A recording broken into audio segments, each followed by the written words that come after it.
Greetings, dear friends. I'm Sylvia Ballas, and I'm an author, international speaker, and teacher. And I welcome you to another of my small videos aimed at discussing topics that people have brought up, answering some questions as best I can, and giving you some food for thought, shall we say. So, one of the questions came up recently. What would you consider the most important step on our spiritual progress path? Well, to my mind, the very clear answer is developing one's own conscious communication and connection with what I call our higher self or our I am presence.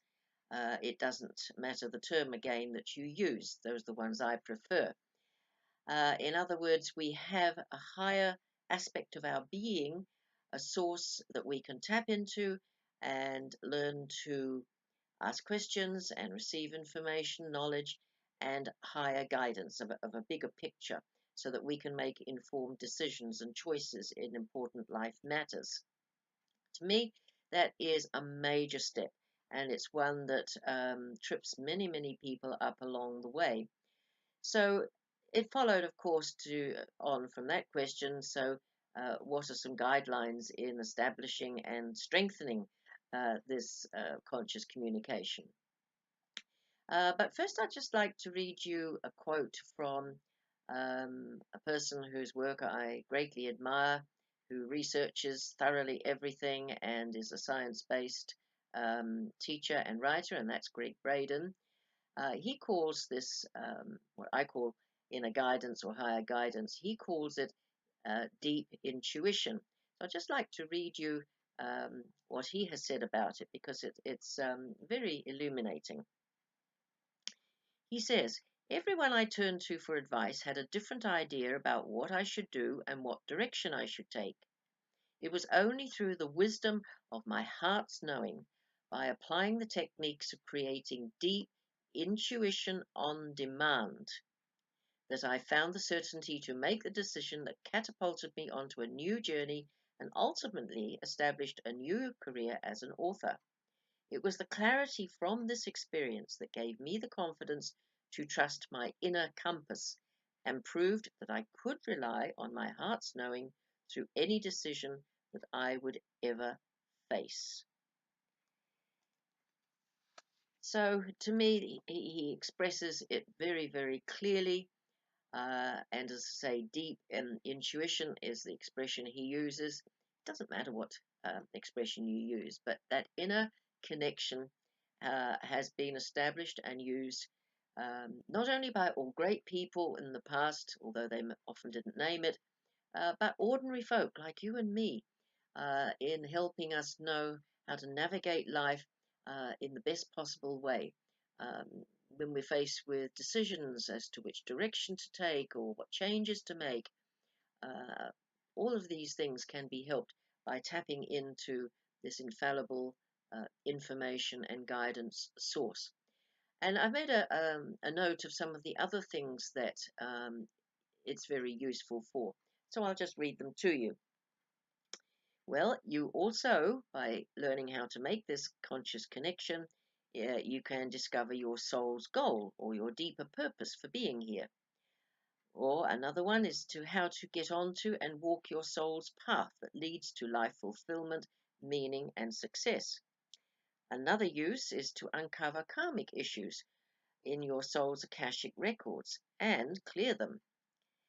You can also discover your personal soul curriculum blueprint. In other words, what is it you've come to do in particular in this lifetime? So, our higher guidance is like our inner GPS system, if you like, that Greg calls um, a compass, an inner compass, which is a good way of putting it, that you can really rely upon. So, what are some basics that are necessary for you to establish this clear connection? And remember, you can never be disconnected. That's the beautiful thing. We're always connected, it's part of us. But we can often block our conscious communication and connection. which is what we're wanting to free up now. So, first of all, from my experience and sharing it with others, is to be in a state of love, because love is the highest frequency in our known universe as humans, and love is the highest vibration of all. In other words, it comes from the heart. And that means that this guidance is never for selfish reasons, it never disadvantages anyone else, it is always for the highest good of anyone else who's involved, as well as the highest good for you at any particular time that you are tapping into it. So love is the frequency. It's also love is part of what I call peace, the inner peace. We need that calm, centered space in which to be able to access this communication on a conscious basis.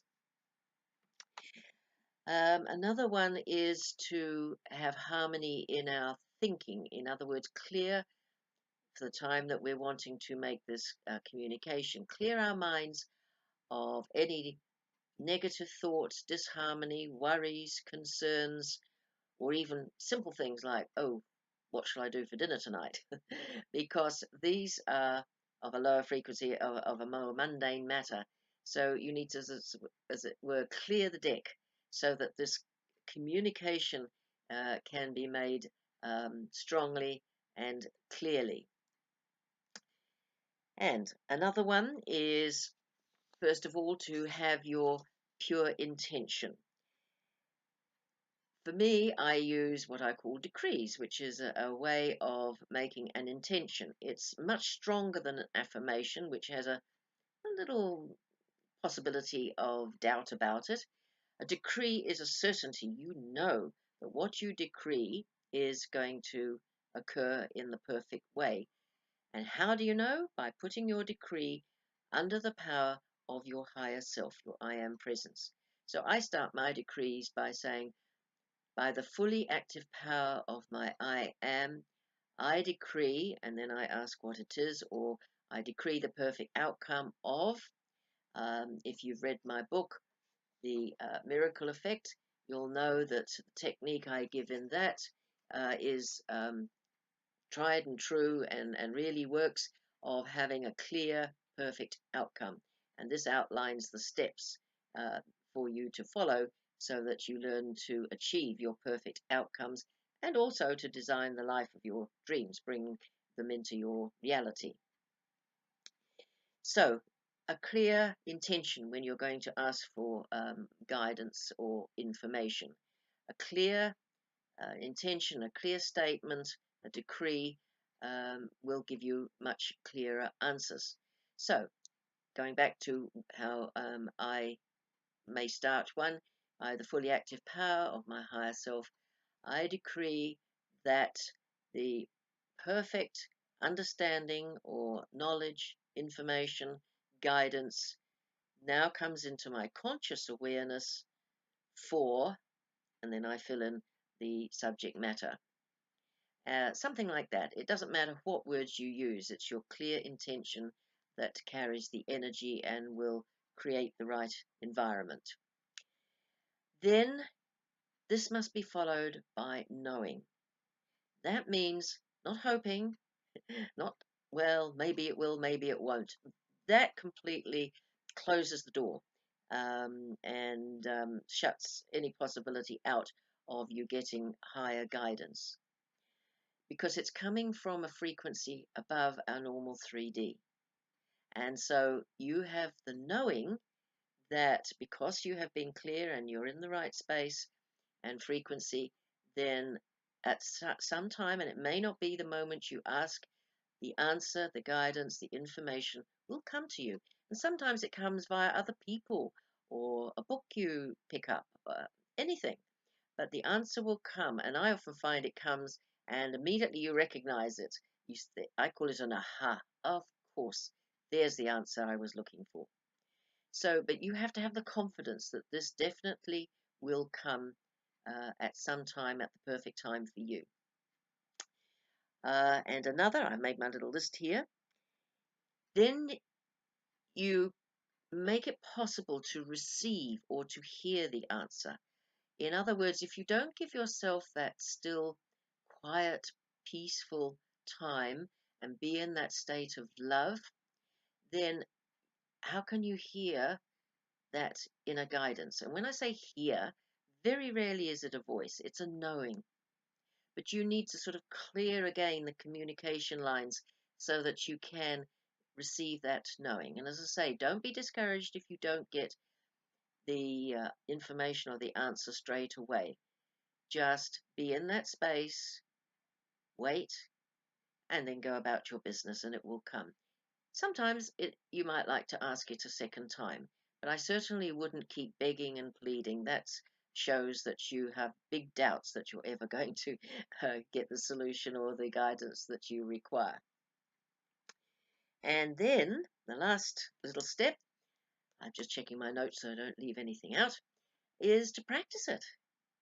Practice makes perfect, and that's the same in the spiritual field when you're learning a technique or using a tool. I would suggest you practice it on smaller things first, rather than wait for a huge life-defining decision or direction to take before you try it out. Use it on smaller things. Now, I don't mean insignificant things like, okay, what socks do I wear today? I don't mean simple, mundane things. We're responsible for that. But I'm talking about things that are not going to be life-changing in the bigger picture. They may be important right at this moment, but a year down the track, you've possibly forgotten all about it. So practice it and follow those steps, and you too will be able to tap into this infallible, amazing aspect of our being, this source of knowledge and information and guidance that's so precious, and every one of us has. It's just that we're not aware of it, and so we don't use it. So, of course, it's like having this incredible gift, and it sits there all wrapped up, and you've never opened it to enjoy it. So, I hope that's given you some understandings to really get started and or to strengthen. Maybe you've been doing it and it was a bit hit and miss, to strengthen your conscious communication. So, blessings to you, and this is Sylvia signing off for now until next time.